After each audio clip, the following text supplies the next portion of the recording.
আমি সরাসরি টপিকে চলে যাই। আপনারা দেখেছেন সারাদিন আমরা প্রচন্ড ভাবে ফিলিস্তিনের পক্ষে, ইসরায়েলের বিপক্ষে, কিন্তু এই যে হচ্ছে কাণ্ড কারখানা, এই যে লুটপাট, বাটার দোকান, সারা দেশে একটা আতঙ্কজনক পরিস্থিতি। কেএফসি, পেপসি, কোক নাকি এগুলা খাওয়া যাবে না, এগুলো ইসরায়েলি পণ্য। আচ্ছা, প্রতিবাদের ভাষা হতে পারে আমরা এগুলো বর্জন করেছি তো, বাংলাদেশের মানুষ খুবই স্বতঃস্ফূর্তভাবে বর্জন করেছি। এর আগের একটা আলোচনা আপনাদেরকে বলেছি, এই যে বাটার দোকান একটা ভিডিওতে আপনারা দেখছেন, এই যে লুটপাট করে নিয়ে যাচ্ছে, দেখেন ব্যাগকে ব্যাগ ভরে, হাতে ধরে না, জুতা ভরে ভরে বাড়িতে নিয়ে যাচ্ছে আপন মনে করে, নিজের মনে করে। তো এগুলো নিয়ে কি পড়ার জন্য নিচ্ছে না, না সাজায় রাখার জন্য নিচ্ছে? সাজায় রাখার জন্য নিলেও তো নেওয়া উচিত না, তো কি করার জন্য নিচ্ছে? কার গালে মারতে নিচ্ছে? তো এইটা কোন ধরনের প্রতিবাদ? কমেন্ট গুলো দেখেন, ছি ছি, এভাবে বয়কট হয় না। দেন এটা কোনো প্রতিবাদ হতে পারে না, নিন্দা জানাই। এদেরকে আইনের আওতায় এনে বিচারের দাবি জানাচ্ছি। জীবনে জুতা পরিসনি চোরের দল, ভিডিও ফুটেজ দেখে এদেরকে গ্রেফতার করা দরকার। কারণ এইসব কথা কার লাগে? লজ্জিত আমরা, লজ্জিত স্বাধীনতা। আল্লাহ পাক এদের হেদায়েত করুন। মানুষ মানে ছি ছি করছে। ইসরায়েলের যে আগ্রাসন, ইসরায়েলের যে অবস্থা, বাংলাদেশের মানুষ ঐতিহাসিক ভাবে এটার প্রতিবাদ করে আসছে। এই যে বাংলাদেশে অনেকে যুদ্ধেও চলে যায়, যুদ্ধে এখনো যেতে চায়, এটাও একটা প্রতিবাদের ভাষা, একটা ইমোশন। গেল কি গেল না পরের বিষয়, কিন্তু এই যে একটা আকাঙ্ক্ষা তরুণের মধ্যে, বয়স্কদের মধ্যে।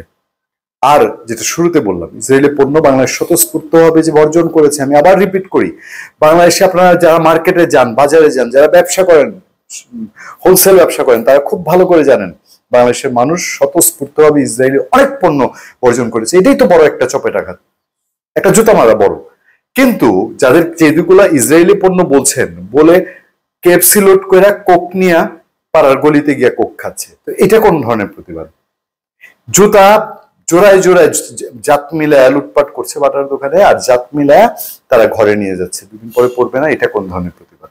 আইন শৃঙ্খলা বাহিনী বিভিন্ন জায়গায় এটার কিছু বাধা, কিছু ব্যবস্থা নেওয়ার চেষ্টা করেছে, কিন্তু আলটিমেটলি এই ধরনের, আপনি তৌহিদি জনতা বলেন আর যাই বলেন, সেগুলা দিয়ে এই ধরনের যে ঘটনা হয়, এগুলোর কয়টার সুনির্দিষ্ট মামলা হচ্ছে, সুনির্দিষ্ট মামলায় গ্রেফতার হচ্ছে, আর কয়টায় এগুলা পরে বিচারাধীন হচ্ছে বা বিচারের ব্যবস্থা হচ্ছে?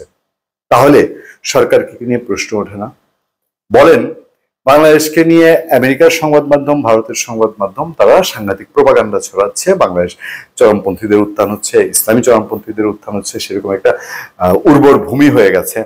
এগুলা প্রোপাগান্ডা।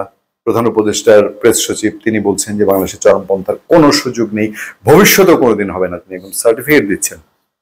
আমরা মেনে নিলাম, ধরেন আমরা মেনে নিলাম এই সত্য যে আমাদের বাইরে প্রোপাগান্ডা হচ্ছে, কিন্তু এইগুলা যেগুলো হচ্ছে একের পর এক, এই নাটক বন্ধ, লালন উৎসব বন্ধ, নারীদেরকে হিজাব পড়ার জন্য হেনস্থা করা, এইসব ঘটনা, এবং নিষিদ্ধ সংগঠনগুলো, ইসলামী সংগঠনগুলো বাংলাদেশে মিছিল করে ফেলা, এবং এখন যা দেখলাম ইসরায়েলের প্রতিবাদ করার নাম করে, তাদেরকে পেশায় রাখার নাম করে, এগুলোকে আন্তর্জাতিক মিডিয়ায় যায় না, তাহলে সমালোচকদের কেন আপনারা সুযোগ দিচ্ছেন?